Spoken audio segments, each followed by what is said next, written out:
Hi, my name is Gabriel and I'm a friend of Eric's. I want to tell you about when Eric called me in the middle of a Sunday afternoon. It had been weeks since anybody had heard from him. His mom and other friends hadn't heard from him. Last we had heard, he left his phone at his sister's house in another state. He had literally been missing almost a month. When he called, I knew in my gut something wasn't right. He sounded worried, almost Stay panicked. away from me. You be quiet. You need to be quiet. His voice was all over the place, like he was about to start crying or have a nervous breakdown or something. And then I opened the door. Hi, my name is Eric and I have schizophrenia. I was not in a good place whenever I showed up at Gabriel's home. I don't even remember how I got there. I was really scared when he came inside. What's up, man? You okay? What are you doing? Lock the door! And there was these people talking at me. It felt like I wasn't even there anymore. No, you leave me alone. I'm tired of listening to you. Just stay away from me. My girlfriend was there, and when he started to move towards the bedroom, I stepped between him and the door. What's up, man? Who's back there? It's just Ashley. Who? Who's back there? My girlfriend, Ashley. Just calm down, and let's talk about this. What's going on? I didn't know what he was gonna do. He was speaking to people that weren't there. I was demanding things. I need to talk to you, open the door, who's back there. I sounded aggressive, and I was unwell. I hadn't showered in weeks, my clothes were filthy and dirty, and I just ran to Gabriel's home. I just need to get away from everybody. Because I was talking to everyone and no one all at the same time. He's my friend, though, and no one had heard from him in a while. I just wanted to make sure Eric was safe. Calm down and let's sit down and talk about it, okay? Just breathe a bit. I realized something serious was going on pretty quickly, and I didn't want him to spiral out of control.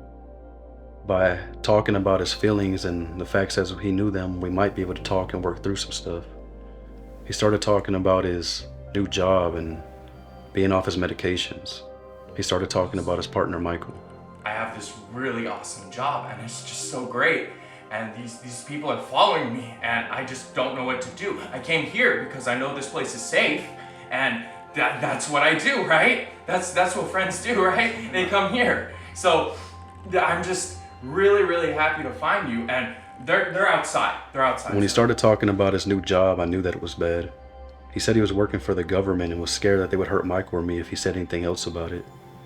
I was scared because I didn't know what he would do either. I can't tell you more about it because then you'd be in trouble. And that's why I haven't told Michael either because he'd be in trouble too. He also said that's why he hadn't been talking to Michael. I kept a neutral face, but inside I wanted to call for help.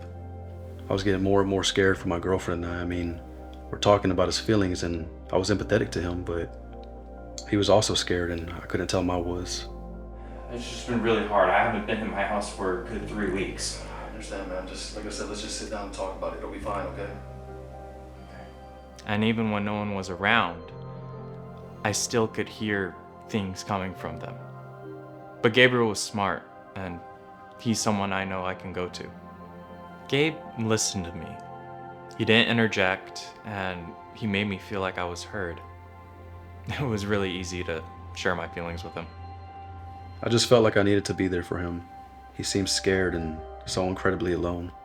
I felt like I was alone. I couldn't talk to anyone about this, and I kept hearing these voices in my head out of nowhere. And I've been on my meds consistently for years, and it only took 3 months for these voices and figures to come back. I had to lie to my family and my partner. And that was painful. Even though he hadn't talked to anybody else about this, I felt good being there for him. He felt safe coming to me. He understood that something was wrong and he really wanted to save his relationship. I suggested that we call his partner to ask for help. I agreed to call Michael.